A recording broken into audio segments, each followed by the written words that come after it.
Mene uvijek zanima to neko autoreferencijalno polje. Puno više možda nego nekakva vanjska metodologija ili neka opstrukcija nekakvog procesa ili nekakva jaka ili snažna struktura koja se prati na osnovu tog koncepta ili strukture stvarati nešto.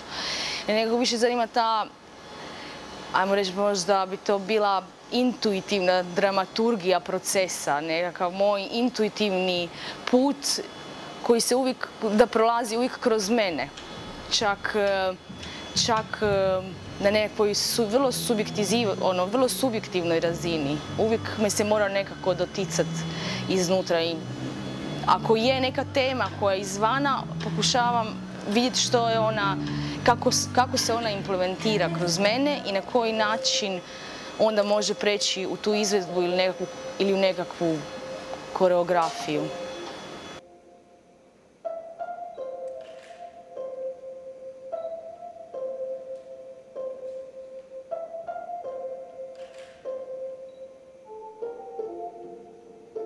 Heroine su možda nastavak Sola Mića koji je nastao i bio izvođen na platformi mladih koreografa, gdje sam se bavila nekako pitanjem odnosa između urbane i ruralnog ženskog identiteta.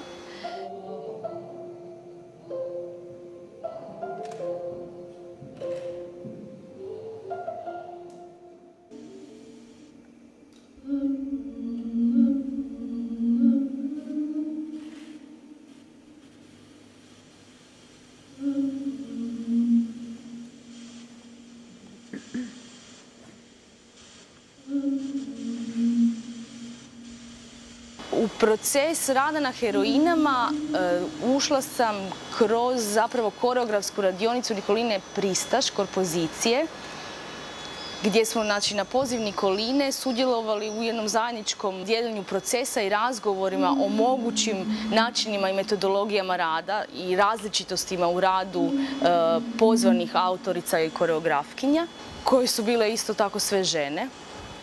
Nekako pitanje ženskog identiteta je nešto što je mene uvijek zanimalo. Uvijek me je zanimalo na koji način to mogu produbiti i na koji način ispitujem i sebe i svoju vlastitu poziciju unutar kako društvenog života, tako i kazališnog, jer su naravno povezani.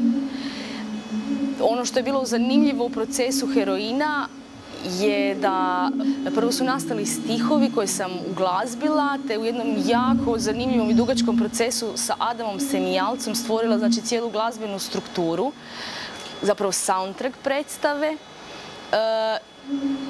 I na osnovu tog soundtracka sam išla raditi na fizičkim materijalima koji jesu povezani sa ženskim osobama koje su ili imaginativne ili zapravo neke koje ja poznajem, koje su sa mnom dijelile određene meni važne trenutke, kako u radnom prostoru, tako i nekom privatnom prostoru.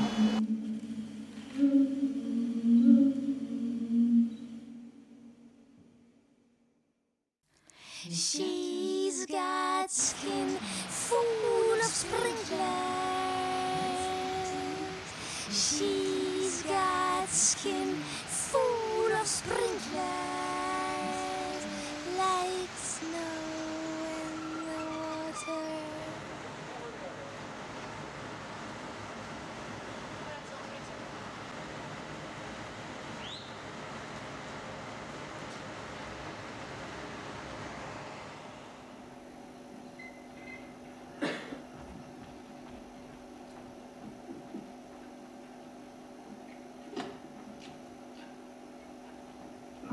Izvođač je postupio na najbolji mogući način.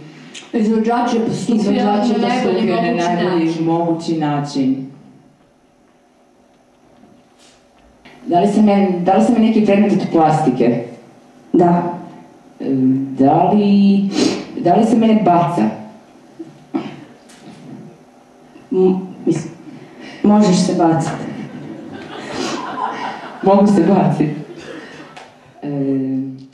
zapravo sve, ajmo reći, grupe ili ljudi s kojima sam ja surađivala su definitivno ostavili traga nekako i u načinu mog promišljanja, pogotovo što se tiče same metodologije rada i pristupa stvaralaštvu ili kreaciji nekog materijala, i prije svega mislim, prijateljstvo koje uvijek ostaje nakon tog rada kao nešto što je iznad svega ovoga.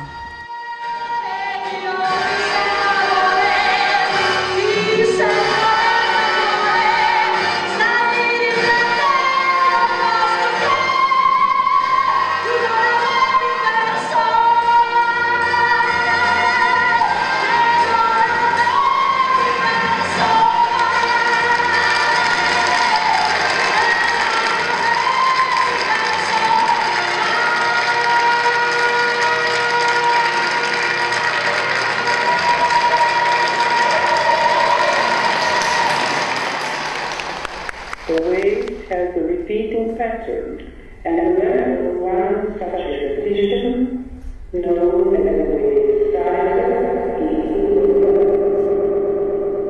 Kako je Prostor Plus preuzeo od X-scene Warp model, znači večeri autorskih radova i performansa, i 2 godine za redom radili smo na principu da autori stvaraju svoje materijale, te mogu pozvati nekoga od mentora da im coachaju ovaj proces, pomažu nekakvim odlukama i suportiraju nešto što rade.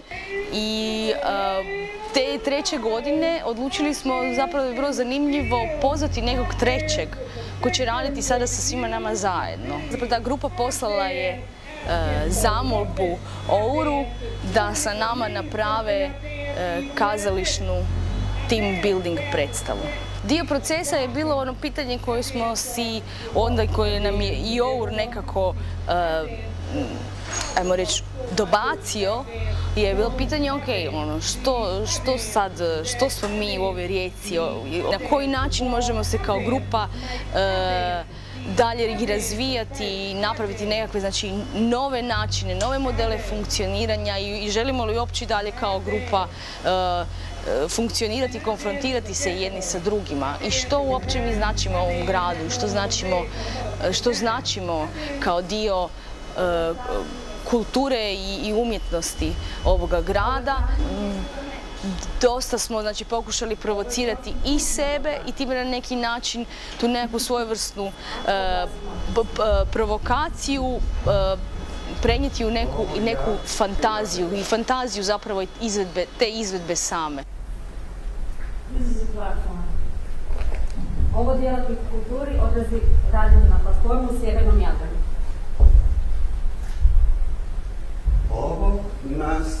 Ovaj par šalje raditi na platformu Sjeverni Jadran jer nema kruha u plesu.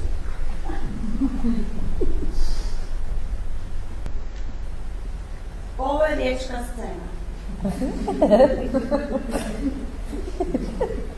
Ovo je majka suvremenog plesa, ovo je Mila majka, a ovo su djeca suvremenog plesa.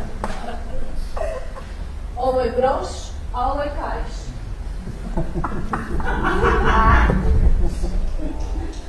Ovo je stvarno Groš za raditi. Kojeg... Wow!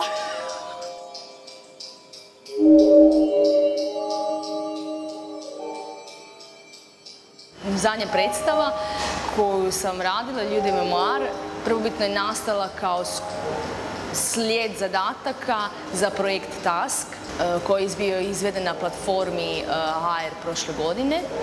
Task je zamišljen kao projekt gdje jedan autor ili koreograf zapisuje slijed zadataka koji se tiskaju u obliku časopisa, daju se mlađim i iskusnijim umjetnicima da bi od toga napravili 20-minutnu izvedbu, koja je svojevrstan odgovor na taj zadatak.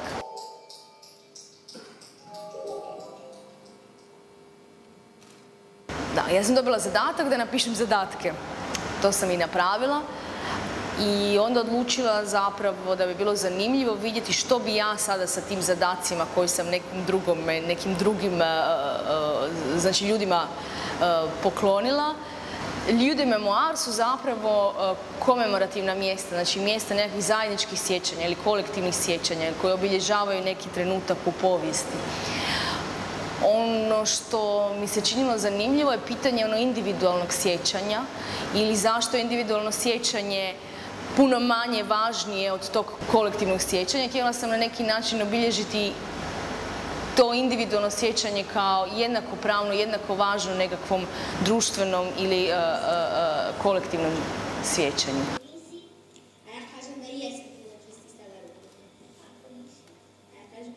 Sjećanje kao takvo je zapravo moj nekakav, ajmo reći, mali rezime nekakvog više od 15 godina rada. Nekakvih mojih vlastitih sjećanja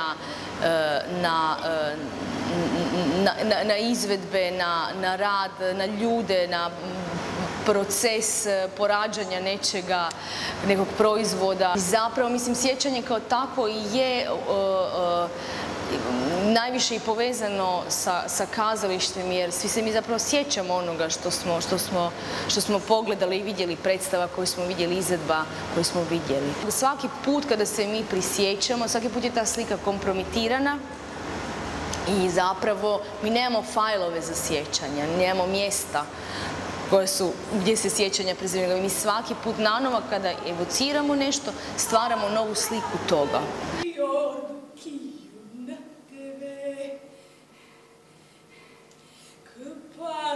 Io so e fico a pensare que mundo tão parvondo para se escapar preciso estudar. Filhos, maridos, vão sempre adiar e ainda me falta. Pitanje moje je na kraju što ja ostavljam sljedećoj generaciji i koliko odgovornosti snosimo da trebamo ostaviti nešto što će sljedeća generacija preuzeti. She's got skin full of sprinklers. She's got skin full of sprinklers.